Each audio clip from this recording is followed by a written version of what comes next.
I R G سی، ایران کی جو I R G سی ہے اس کی نیوی، اس کے شاخ نیوی نے اعلان کیا ہے کہ اسٹریٹ آف ہرمز میں جہازوں کی آمد و رفت دوبارہ محفوظ اور مستحکم، یعنی یہ پروٹیکٹڈ اور اسٹیبل بنائی جائے گی۔ اور ایران کا کہنا ہے کہ چونکہ جارح قوتوں کے خطرات، یعنی جو ایگریسر کنٹریز ہیں جن میں امریکہ کا نام شامل ہے، جس میں اسرائیل کا نام شامل ہے، جنہوں نے ایگریشن کیا تھا جیسا ایران کہتا ہے، تو ان طاقتوں کے خطرات کم ہو رہے ہیں، اور اس لیے اب جہاز مخصوص قوانین، یعنی کچھ خاص جو اس کے رولز بنائے گئے ہیں، جو ضابطے بنائے گئے ہیں، اور اس کے ساتھ ساتھ کچھ نئے پروٹوکول کے تحت گزر سکیں گی۔ یعنی ایران کا جو پہلے سے یہ اپنا موقف رہا ہے، جو سٹینڈ رہا ہے کہ 28 فروری جس دن امریکہ اور اسرائیل نے انپرووکڈ ایران پر حملے کیے تھے، اس تاریخ کے پہلے کی صورتحال جو اسٹریٹ آف ہرمز کی تھی وہ اب بحال نہیں ہوگی، بلکہ اس میں ایران کا اپنا ایک سٹیک ہوگا اور ایران کے کنٹرول میں اب یہ رہے گا۔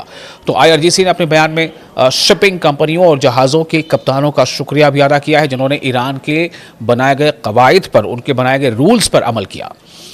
آپ کو بتاتے ہیں کہ دراصل یہ سارا جو وواد ہے، یہ تنازع شروع کیسے ہوا تھا؟ یہ کشیدگی اس وقت بڑھی جب امریکہ اور اسرائیل نے مارچ 2026 میں ایران کے خلاف فوجی کارروائی شروع کی۔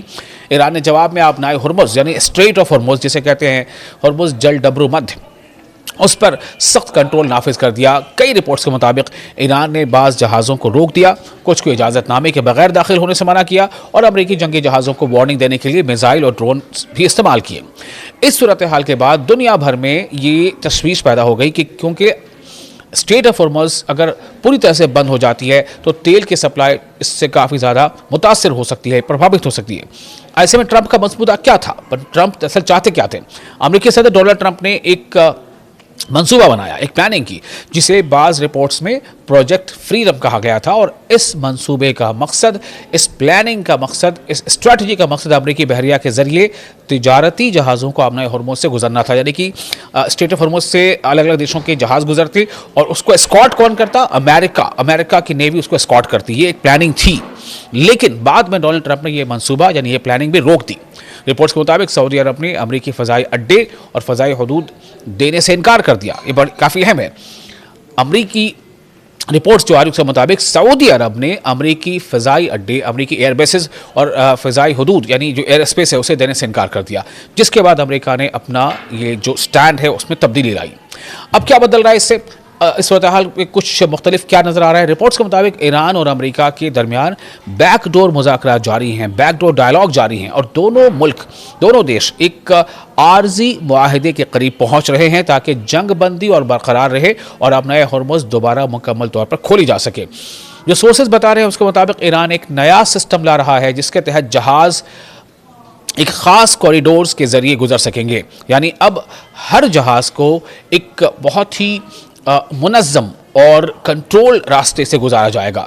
دنیا پر اس کا اثر، اگر ایران واقعی آبنائے ہرمز میں مکمل اور محفوظ سیف اینڈ کمپلیٹ ٹریفک بحال کر دیتا ہے تو اس کے کئی بڑے اثرات ہوں گے جو مثبت ہیں، یعنی پازیٹیو ہیں۔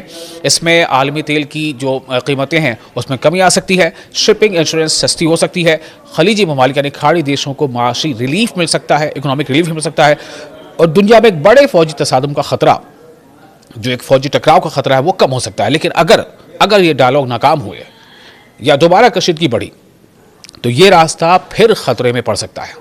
اب سب سے بڑا سوال یہ ہے کہ کیا ایران واقعی مستقل یعنی پرماننٹلی آبنائے ہرمز کو، اسٹریٹ آف ہرمز کو کھول دے گا، یا یہ صرف وقتی طور پر اٹھایا گیا ایک قدم ہے؟